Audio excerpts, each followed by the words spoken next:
ਤਾਂ ਭਾਰਤ ਦੇ ਵੱਲੋਂ ਹੁਣ ਤੱਕ ਦੀ ਸਭ ਤੋਂ ਵੱਡੀ ਡਿਫੈਂਸ ਡੀਲ ਨੂੰ ਮਨਜ਼ੂਰੀ ਦੇ ਦਿੱਤੀ ਗਈ ਹੈ।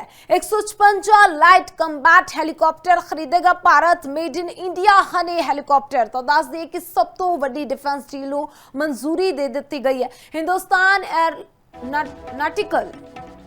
एरोनॉटिकल लिमिटेड दे नाल ये डील जिहड़ी है वो कीती गई है। 62,000 करोड़ रुपए का इस डील दे विच खर्च आएगा। दस दिए कि 62,000 करोड़ की डील जिहड़ी है उसनूं मंजूरी दे दी गई है। कैबिनेट कमेटी ऑन सिक्योरिटी ने मंजूरी दे दी है।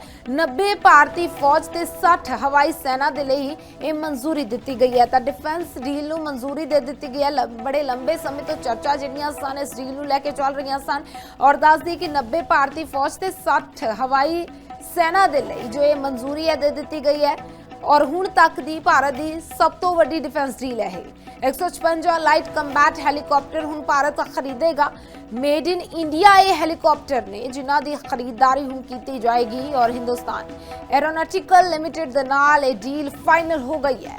और इस खर्च की गल करिए तो 62,000 करोड़ रुपए इस डील ते खर्च आएगा। यह भी दस दईए क्योंकि लगातार भारत की हुणे कोशिश है कि रखिया मंत्रालय नूं होर मजबूत जिहड़ा कीता जावे, साडी डिफेंस नूं होर मजबूत कीता जाए, जिसनूं लैके हालांकि नवीं जो टैक्नोलॉजीज ने उन्हां नूं लियाउण दी कोशिश भी जिहड़ी कीती जा रही है ताकि रखिया दे खेतर दे विच जो साडी सिक्योरिटी है, जो साडी सरहद है उस दे उपर मजबूती दे नाल जो टैक्नोलॉजीज ने उन्हां दा इस्तेमाल किया जाए और भारत भी उन्हां देशां दी सूची दे विच शामिल हो जाए जिन्हां दा जो डिफेंस सिस्टम है बेहद मजबूत है। हालांकि इसनूं लैके जो रशिया है उसदे नाल भी लगातार भारत डील्स करदा रहिंदा है और उसदे विचाले हुण जेकर इस डील की गल करिए तो हुण तक की सब तो वड्डी डिफेंस डील नूं मंजूरी जिहड़ी है वो दे दी गई है। 156 लाइट कंबैट हैलीकॉप्टर भारत खरीदेगा और खास गल ये है कि सारे हैलीकॉप्टर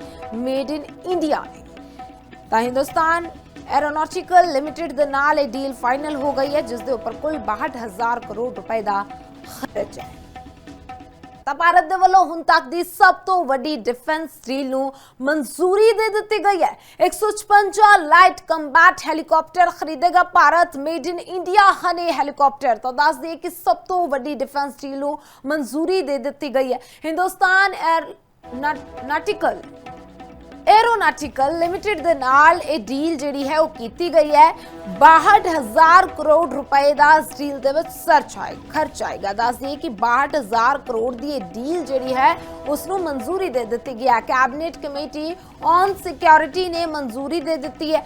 90 भारतीय फौज ते 60 हवाई सेना के लिए ये मंजूरी दी गई है। तो डिफेंस डील नूं मंजूरी दे दी गई है। बड़े लंबे समय तो चर्चा जिहड़ियां सन इस डील नूं लैके चल रही सन और दस दी कि 90 भारतीय फौज ते 60 हवाई सेना के लिए जो ये मंजूरी है दे दी गई है और हुण तक की भारत की सब तो वड्डी डिफेंस डील है।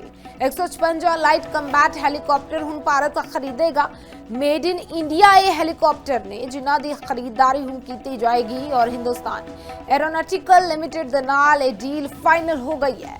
और इस खर्च की गल करिए तो 62,000 करोड़ रुपए इस डील ते खर्च आएगा। यह भी दस दईए क्योंकि लगातार भारत की हुणे कोशिश है कि रखिया मंत्रालय नूं होर मजबूत जिहड़ा कीता जावे, साडी डिफेंस नूं होर मजबूत कीता जाए, जिसनूं लैके हालांकि नवीं जो टैक्नोलॉजीज ने उन्हां नूं लियाउण दी कोशिश भी जिहड़ी कीती जा रही है ताकि रखिया दे खेतर दे विच जो साडी सिक्योरिटी है, जो साडी सरहद है उस दे उपर मजबूती दे नाल जो टैक्नोलॉजीज ने उन्हां दा इस्तेमाल किया जाए और भारत भी उन्हां देशां दी सूची दे विच शामिल हो जाए जिन्हां दा जो डिफेंस सिस्टम है बेहद मजबूत है। हालांकि इसनूं लैके जो रशिया है उसदे नाल भी लगातार भारत डील्स करदा रहिंदा है और उसदे विचाले हुण जेकर इस डील की गल करिए तो हुण तक की सब तो वड्डी डिफेंस डील नूं मंजूरी जिहड़ी है वो दे दी गई है। 156 लाइट कंबैट हैलीकॉप्टर भारत खरीदेगा और खास गल ये है कि सारे हैलीकॉप्टर